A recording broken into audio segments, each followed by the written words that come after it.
Hey guys, Ryan here, and as you guys can see, once again, different location. First thing I wanted to apologize about the quality of my Michigan race review. I didn't realize the echo until after I'd uploaded it, and I didn't see the point in taking it down after uploading it already, so I just left it up there. Apologies for that. But today I wanted to do just kind of a quicker video here, talking about some of the news that's kind of been breaking, because oh my, there is so much going on in NASCAR. We've got um the best, like we got TV ratings. They were really good, but I didn't think that they were. I mean, I'll mention them. They were the biggest. They were the largest amount of TV of. They were the largest. It was the largest TV rating since 2017 on a cable network. So any of the NBCSN or FS1 races this weekend was the largest of them.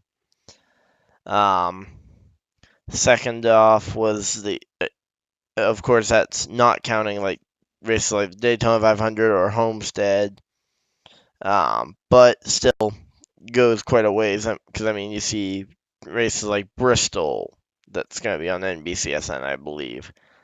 Um, but yeah, and then some of the more impactful news I feel like for everybody was David Reagan announced that in, after this year he is retiring from NASCAR full time.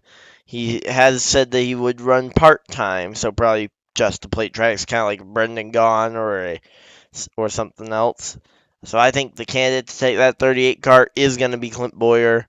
I've seen it kind of floating around that that's a possibility. I think absolutely that is going to happen, especially if Clint Boyer misses these playoffs. Um, I could also see Daniel Suarez possibly going there. Again, depending on what Suarez decides to do with re-signing drivers and whatnot. Um,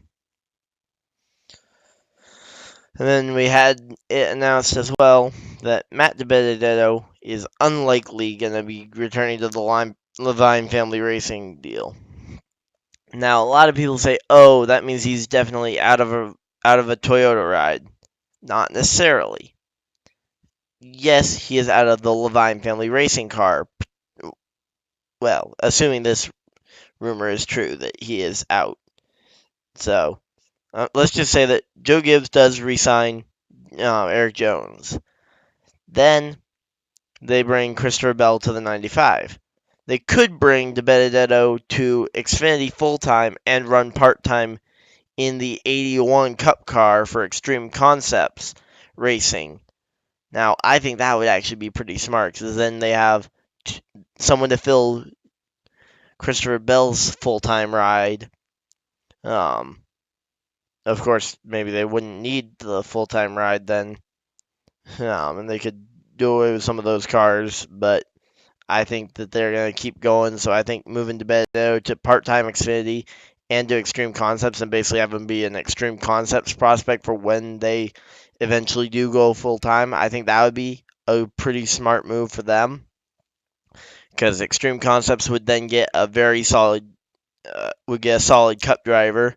DiBenedetto is young enough that he'd still be in the prime of his career when eventually they do get the funding to go full time. Um, and I think Joe Gibbs' Xfinity program is pretty good to the point where I think he could probably win some titles there. And he actually used to drive Joe Gibbs' Xfinity equipment, including he actually is going to be running both Xfinity and Cup or Cup this weekend at Bristol, which I will be there for both of those. So feel free to come find me around the track. I'll be doing vlogs and stuff. Um, but yeah, so we had that. So yeah, I think though Extreme Concepts Racing would be the kind of the Cup destination, but of course they aren't going full time, so that's why you don't see Christopher Bell going to that team. I think if they were going full time this year, this would have been a much quicker negotiation process, and everybody would have stayed where they're at, and Christopher Bell would have taken over the 81. But as they are probably not going full time, as they are only running 2 races this year, with in the Cup Series, the two Talladega races, then it really kind of makes it hard on them to assume. It makes it hard to assume that they're gonna go full time from 2 races to 36. So that's kind of how it is. I don't want to think that that's what's gonna happen. I hope DiBenedetto can keep his ride, but I think that's the best long-term future if he can't keep that Levine family racing ride. Of course, if Levine opened up a second car, would work. I don't know where the sponsorship would come from though, because neither DiBenedetto um, nor Christopher Bell have a lot of funding.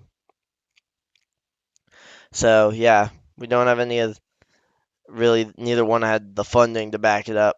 Um, but yeah, then of course we still have the rumors about like, oh, where will Tyler Reddick go? He hasn't re-signed with it. He is not committed to any one team.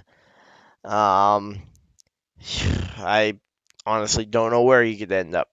I still think if he'd stayed at Junior Motorsports, won the Xfinity Series championship again, sure he wouldn't have had the Cup rides that he has had so far. But I think he stays there for another year or two, or if he at least stays in the Chevy camp, I think then he could go for taking over the 48 when Jimmy Johnson inevitably retires at the end of 2020. Um, Now maybe he signs a 1 year deal with like RCR for a third Cup car because he's going to be in Cup next year. That is no question. Now whether it's a third JTG car, which I don't think's likely, um, a but yeah, and then we've got all the stuff about Ganassi. I heard some rumors, no clue if they have any validity though, so I'm not gonna bother talking about them because they are just that, a rumor, which anyone can start a rumor. I mean, I could say, oh, Kyle Busch is out of the Cup Series next year, though he isn't because he re-signed for a multi-year deal. So really can't. And with his performance, there's no way he's out of the Cup Series. Probably until he's gonna be a race until like 40, till like mid 40s, I'd assume. Maybe not winning till mid 40s, but racing till mid 40s, barring some kind of drastic decline in performance or injury. But yeah, so that's a lot of the topics I think I had. Did I have one more? Um, oh yeah, the Truck Series playoffs. They are locked and they're starting this week at Bristol. I won't be there for the truck race, unfortunately. So no truck racing for me to watch this, because that's actually tomorrow. Um, but yeah, I'll be at the Xfinity race and the Cup race though this weekend, and definitely excited. Gonna be there for both days. Gonna be making a video to come up on the channel. I also went to a dirt race while I was down here, so I'm gonna be posting a vlog of that as well. Once I basically get my other computer back as well, and kind of am settling into college.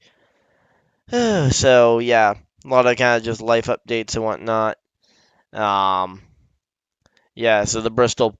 So I still think Chastain is probably the favorite for the truck title, and yeah, that's all I had to talk about. So hopefully you guys enjoyed this episode of Running with the Pack, and I'll see you guys in the next episode.